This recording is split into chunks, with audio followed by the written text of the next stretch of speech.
What's up, guys? Brian Fierce here today, and today we're going to be talking about the hidden benefits of soluble and insoluble fiber. So, as I mentioned in the probiotic video, as I talked about the hidden benefits of probiotics, I'm going to be talking about the hidden benefits of insoluble and soluble fiber.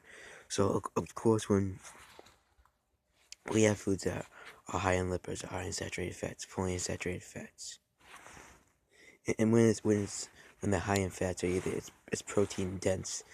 The thing about this, and it's going to be really hard for that to get to the esophagus to get directly transferred into the gastrointestinal tract. So you're going to experience bloating, inflammations, constipation, because you have polyunsaturated fats, saturated fats, these dense foods that cannot be processed. They cannot be brought down to the catabolic breakdowns. They cannot be delivered to the colon, and this is going to lead you to colon cancer, bloating, inflammations, hard time on the stool, hard stools where you can barely shit. And it smells really bad here, but I'll try to just stay in my act right here. So,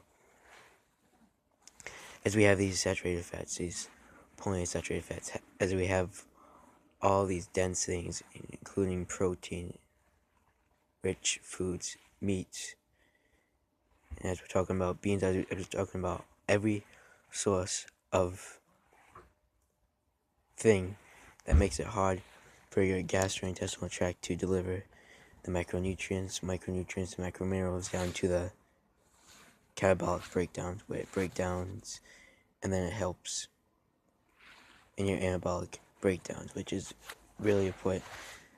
If you don't have a good catabolic breakdowns, your food doesn't get processed, but you're not going to be building muscle tone. You're not going to be building muscle hypertrophy, which is again gaining in muscle. You're not going to have muscle tone higher than normal. You're not going to be hypertonic. You're going to be hypotonic, and you're usually going to retain fat more, water fat too. Your glucogen levels, they're going to be high, and along with your insulin sensitivity, your levels for that, again, where the hormone insulin cannot regulate blood glucose, leading to low to high blood sugar, hypoglycemia, hyperglycemia, and again, glucogen is a hormone that also regulates the blood glucose level, and if we don't have this, then it's really going to affect our chances of dying from diabetes, of dying from premature death, of dying from bad liver function. We're going to be having also, if we're talking about high cholesterol foods, we're talking about things that both affect your heart. We're talking about lipids. We're talking about carbohydrates, the things that really do kill your organs and give you colon cancer, cardiovascular diseases, deaths. They can give you LDL, bad cholesterol spikes, narrowing of the arteries, which is again bad cholesterol, high cholesterol, narrowing of the arteries, where your arteries cannot flow correctly to kind of talk to your liver. And as they're talking to your liver, they want to make sure that the cholesterol that the liver is making, they want to make sure that it does not exceed the already balanced portion that it has. They want to make sure that your unneeded cholesterol, usually found in frozen dinners, it can be found in poultry, all these kind of things are high in sodium chloride. And as we're talking about that, all of it affects the liver, and it can't.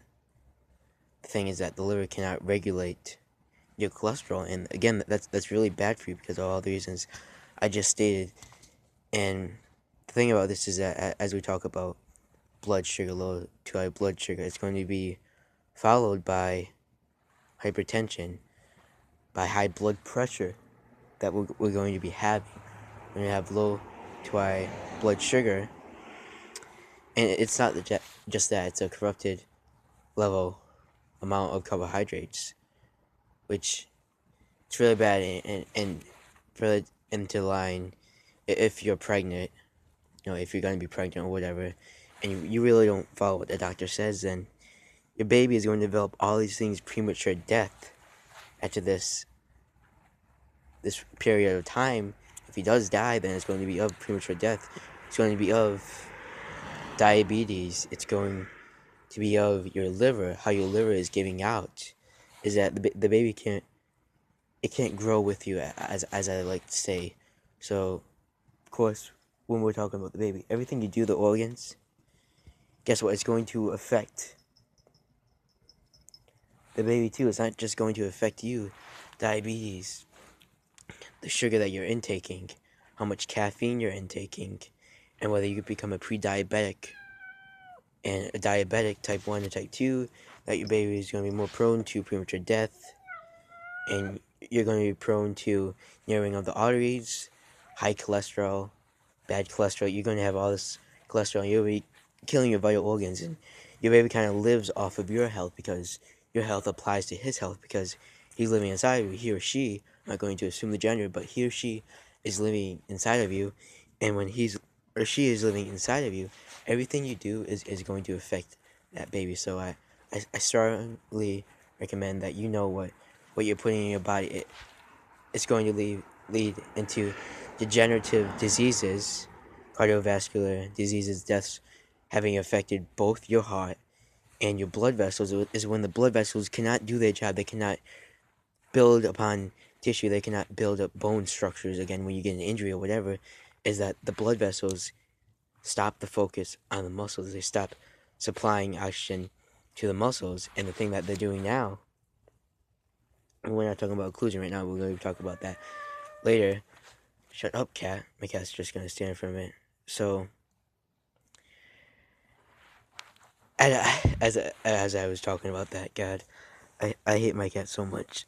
Not in the literal sense, but, I don't know, figuratively speaking, he's a good cat. But as we're talking about this, when we usually get an injury, is that the blood vessel's job, it's to support. They support our muscles, they support our bones. It's calcium and potassium are again crucial in maintaining your blood vessels to make sure that you get the state of vascularity, hypertonic state, is that you're building muscle tone, and it's really crucial again when a blood vessels, when the blood glucose level it's too thick, so it's unregulated by glucogen, insulin.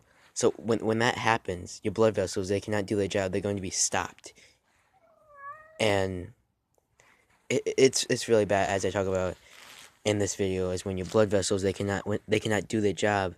That means that your muscles, you're going to be more prone to atrophy, muscle atrophy, which is again muscle loss by the fat, because the fat is covering up the muscles, and the oxygen is not being supplied to the muscles, so they can't grow at any rate. And even if you try, the facts are that they're probably not, because the muscle fibers, they're too simple. Again, it's not building into complex muscle fibers. And the fucking Christ.